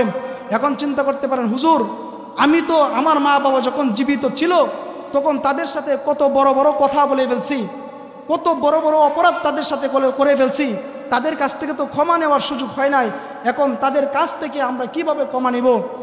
এই কথাটা এই আয়াতের মধ্যে আল্লাহ তাআলা একটা ইঙ্গিত দিয়েছেন, যে বান্দা তুমি যতদিন দুনিয়াতে থাকবা আমার ইবাদত বন্দেগী করবা, যতদিন তুমি দুনিয়াতে থাকবা তোমার মা বাবার সাথে সৎ আচরণ করবা।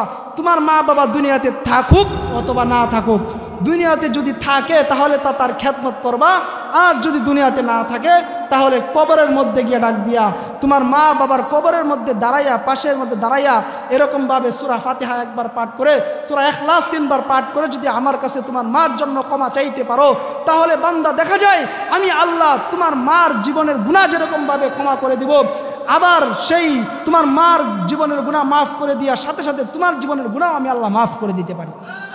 সুযোগ আছে, সুযোগ এখনো যায় নাই। যখন দান করতে যাবেন তখন আপনার মা বাবার নামে দান করে দিবেন। যখন আপনি কোনো কিছু একটা মসজিদ নির্মাণ করতে যাবেন, তখন মসজিদের মধ্যে আপনার সামর্থ্য অনুযায়ী, আপনার যতটুকু সামর্থ্য কুলায় সেই সামর্থ্য অনুযায়ী আপনি মসজিদের মধ্যে আপনার মা বাবার নামে দান করবেন।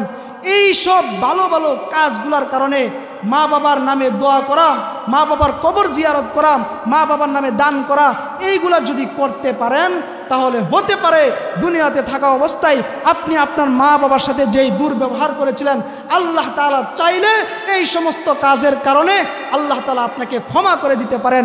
আর যদি বান্দা আপনি যদি আপনার মা বাবার এই অপরাধ যদি ক্ষমা না করে দুনিয়া থেকে যান, তাহলে স্বয়ং আল্লাহ তাআলাও আপনাকে ক্ষমা করবেন না, স্বয়ং আল্লাহ তাআলাও আপনাকে ক্ষমা করবেন না। এই জন্য চেষ্টা করব যে আমার উপরে, আমি শুরুতে যে কথাটা বলছিলাম, একজন বান্দার উপরে 2টা হক। একটা হলো আল্লাহর হক। আল্লাহর হক মানে কি? যে দুনিয়াতে যতদিন থাকবো আল্লাহ তাআলার হুকুম পালন করব, দুনিয়াতে যতদিন থাকবো একমাত্র আল্লাহ তাআলার হুকুম পালন করব। এমনকি আল্লাহ তাআলার হুকুম পালন করতে গিয়া যদি আমার জীবন পর্যন্ত চলে যায়, আমি আর আপনি হাসি মুখে আমার জীবন বিলিয়া দিব, তবু কখনো কোনোদিন আল্লাহ তাআলার হুকুমকে আমি কুরবানি করতে পারবো না। ঠিক কিনা বলেন? এই জন্য মুসলমান সময় আসতেছে, এখন আমরা দেখতে পাচ্ছি বাংলাদেশের কালো আকাশে এরকম একটা মেঘ ধারণ করেছে, যেটা খুবই ভয়ঙ্কর। আজকে বাংলাদেশকে নিয়ে বিভিন্ন ষড়যন্ত্র চলতেছে। কেমন ষড়যন্ত্র চলতেছে। সেই স্বৈরাচারী শাসক সে দেশ থেকে পালাইছে ঠিকই, কিন্তু তার দুর্নীতি এখনো বন্ধ হয় নাই। এখনো জায়গায় জায়গায় সেক্টরে সেক্টরে বাংলাদেশকে হিন্দুস্তানে পরিণত করবার জন্যে, বাংলাদেশকে ইন্ডিয়ার একটা অঙ্গরাজ্য পরিণত করবার জন্যে সর্বাত্মক চেষ্টা সে চালিয়ে যাইতেছে। এক সময় দেখা গেল যে এই আওয়ামী লীগ সরকার তারা রাষ্ট্র পরিচালনা করেছে, সেই দিল্লির প্ল্যান অনুযায়ী রাষ্ট্র পরিচালনা করেছে। ইসকন সরাসরি আমাদের উপরে, আমাদের ঘাড়ে ভর করে নাই, ঠিক আছে, আওয়ামী লীগের মাধ্যমে আমাদের উপরে ভর করেছে। কিন্তু দেখা যায় 5 আগস্টের পরে যখন আওয়ামী লীগ বাংলাদেশ থেকে বিতাড়িত হয়েছে, তখন দেখা যায় ওই ইসকন যারা এই বাংলাদেশের উপরে শুরু থেকেই তারা বাংলাদেশের বিরুদ্ধে চক্রান্ত শুরু করে দিয়েছে, ওই সমস্ত মানুষগুলা এখন আর কারো কাঁধে ভর করে নয়, বরং সরাসরি এই মুসলমানদের পণ্যভূমিকে, শাহজালালের এই মাতৃভূমিকে তারা একটা হিন্দুদের অঙ্গরাজ্যে পরিণত করতে চায়। কিন্তু আমরাও পরিষ্কার ভাষায় বলতে চাই, এটা হলো মুসলমানের দেশ, এটা হলো শাহজালালের দেশ, এটা হলো শাহ মাখদুমের দেশ, এটা আল্লামা শাহ আহমদ শফির দেশ, আল্লামা শাহ জুনাইদ বাবনগরী রহমতুল্লাহি আলাইহির দেশ। এই দেশের মুসলমান তাদের ঈমানকে রক্ষা করবার জন্য তাদের জীবনকে যেরকম হাসি মুখে বিলিয়ে দিতে পারে, এই দেশের মাটিকে রক্ষা করবার জন্য, এই দেশের 56,000 বর্গ মাইলের এই ভূখণ্ডকে হেফাজত করবার জন্য তারা তাদের নিজেদের রক্ত বিলিয়ে দিতেও প্রস্তুত রয়েছে। সুতরাং বারবার ভয় দেখাইতেছ যে আমার দেশে আইসা আমাকে স্বাধীন, আমার দেশটাকে দখল করে নিবা। একবার বর্ডার কইলা দেখো, বাংলাদেশে আইসা দেখো, একটাবার জান নিয়ে ফিরে যাইতে পারবে না। কারণ বাংলাদেশের মানুষ চাই মাদ্রাসায় পড়ুক অথবা মাদ্রাসায় না পড়ুক, চাই সে ইলম শিক্ষা করুক অথবা ইলম শিক্ষা না করুক, এমন কোনো মুসলমানের সন্তান নাই যার অন্তরের মধ্যে আমার দেশের মোহাব্বত নাই। এমন কোনো মুসলমানের সন্তান নাই যার অন্তরের মধ্যে কোরআনের মোহাব্বত নাই। এমন কোনো মুসলমান সন্তান নাই যার অন্তরের মধ্যে আল্লাহর নবীর ভালোবাসা নাই। সুতরাং আল্লাহর নবীর ভালোবাসা রক্ষা করবার জন্যে, আল্লাহর কোরআনের ইজ্জত রক্ষা করবার জন্যে, এই 56,000 বর্গ মাইলের ভূখণ্ডকে হেফাজত করবার জন্যে এরকম অসংখ্য গণিত যুবক বাংলার জমিনে বিদ্যমান আছে যারা হাসি মুখে তাদের জীবনকে বিলিয়ে দেবে, ঠিক কিনা বলেন? এই জন্য আমরা হুঁশিয়ার করে বলতে চাই, মুসলমানরা পারস্পরিক বিভিন্ন ফেরকা নিয়ে বা বিভিন্ন মতবিরোধ নিয়ে আমার আপনার সাথে মতবিরোধ থাকতে পারে। আমি আওয়ামী লীগ করতে পারি, আমার একটা দল আছে, আমি বিএনপি করতে পারি, আমার একটা দল আছে, আমি জাতীয় পার্টি করি, কেউ জাসদ করি, কেউ ইসলামী দলগুলা করি, যে যেই দলগুলা করি। কিন্তু একটা জিনিস বাংলাদেশের মুসলমান তারা দেখায় দেয় যে যে দলই করুক না কেন, যখন আমার ইমানের বিরুদ্ধে কথা আসে, যখন আল্লাহর নবীর বিরুদ্ধে কথা আসে, যখন দেশের বিরুদ্ধে কথা আসে, তখন আমি কে আওয়ামী লীগ, কে বিএনপি, কে জাতীয় পার্টি, কে জামাতে ইসলামী, কে ইসলামী আন্দোলন, সেটা দেখবার সুযোগ নাই। আমার দেশকে রক্ষা করবার জন্যে, দেশের মুসলমানকে রক্ষা করবার জন্যে আমরা প্রাচীরের ন্যায় ঐক্যবদ্ধ হতে সর্বদাই প্রস্তুত। মুহতারাম হাজরিন, সেই আশা ব্যক্ত করেই সর্বশেষ আল্লাহ তাআলার কাছে আমার দেশের মানুষের ঈমান হেফাজতের আশা করে, আমার দেশের 56,000 বর্গ মাইলের এই ভূখণ্ডকে হেফাজতের আশা করে আল্লাহ তাআলার কাছে দোয়া করে, সাথে সাথে এই মনোভাবটা রাখতে হবে। একটা হাদিসের কথা বলেই যাই, আল্লাহর নবী সাল্লাল্লাহু আলাইহি ওয়াসাল্লাম বলেছেন, শেষ জমানায় একটা যুদ্ধ হবে, গাজওয়াতুল হিন্দ। যেই কথাটা আজকে থেকে 400 বছর পূর্বে সরকারে দু আলম নবী বলে গিয়েছেন, হে দুনিয়ার মানুষ, এই যে একটা যুদ্ধ হবে, সেই যুদ্ধটা হবে অনেক বড় একটা যুদ্ধ। হযরতে আবু হুরায়রা রাদিয়াল্লাহু তাআলা আনহু বলতেছেন, আমি আবু হুরায়রা যদি জীবিত থাকি তাহলে আমার পুরাতন সম্পদ, নতুন সম্পদ, যত সম্পদ আছে সব সম্পদ, এমনকি আমার নিজের জীবনকে ওই যুদ্ধে বিলিয়ে দেওয়ার জন্য আমি প্রস্তুত। সুবহানাল্লাহ। এরকম একটা যুদ্ধ শেষ জমানায় হবে, আর সেটা তার সূত্রপাত ঘটবে হিন্দুস্তান থেকে, ইন্ডিয়া থেকে। সেখানে মুসলমানদের মধ্য থেকে 3টা দলে বিভক্ত হবে। একটা দল হবে যারা হিন্দুস্তানের বাইরে থেকে পলায়ন করবে, ওই সমস্ত মুনাফিকদেরকে আল্লাহ তাআলা বিনা বিচারে তাদেরকে জাহান্নামে দিয়ে দিবেন। আরেকটা দল হবে যারা এই জিহাদ করতে গিয়ে তারা শাহাদাত বরণ করবে। আরেকটা দল হবে এরকম যারা জিহাদ করতে থাকবে, অসংখ্য অগণিত কোটি কোটি মানুষ মৃত্যুবরণ করবে, শাহাদাত বরণ করবে, কিন্তু তারা তাদের জিহাদ বন্ধ করে দিবে না, জিহাদ চালিয়ে যাবে। আল্লাহর নবী সাল্লাল্লাহু আলাইহি ওয়াসাল্লাম বলেন, ওই সমস্ত মুমিন বান্দাদের জন্য আমি আল্লাহর রাসূলের সুসংবাদ হলো, কাফের মুশরিক বেঈমানরা যত ঐক্যবদ্ধ হয়েই মুসলমানদের উপর আক্রমণ করুক না কেন, শেষ বিজয়, শেষ হাসিটা মুসলমানরাই হাসবে। সুবহানাল্লাহ। এই জন্যে আমরা যেন ওই দলের অন্তর্ভুক্ত হয়ে না যাই যে আমরা এই মুনাফিকদের মতো পলায়ন করব, বরং আমরা ওই দলের অন্তর্ভুক্ত হব, সেই হিন্দুস্তানের বাহিনীদের সাথে আমরা যুদ্ধে লিপ্ত হব। প্রয়োজনে আমাদের জীবন চলে যাবে, আর যদি জীবন না যায়, যদি আমরা জীবিতও থাকি, তবু আল্লাহর নবীর ঘোষণা হলো, ও দুনিয়ার মানুষ, ওই যুদ্ধে যদি কেউ যুদ্ধ করতে গিয়ে শাহাদাত বরণ না করে আর জীবিত থাকে, তাহলে যখন সে মারা যাবে, আমি আল্লাহ রসুলের ঘোষণা, ওই ব্যক্তিরা শেষ বয়সে যখন মারা যাবে তখনও শাহাদাতের মর্যাদা নিয়ে দুনিয়া থেকে বিদায় হবে। বলেন সুবহানাল্লাহ। আল্লাহ তাআলা আমাদের প্রত্যেককে ওই কাফেলায় শরীক হওয়ার তৌফিক দান করুন। ওয়া আখিরু দাওয়ানা আলহামদুলিল্লাহি রাব্বিল আলামিন।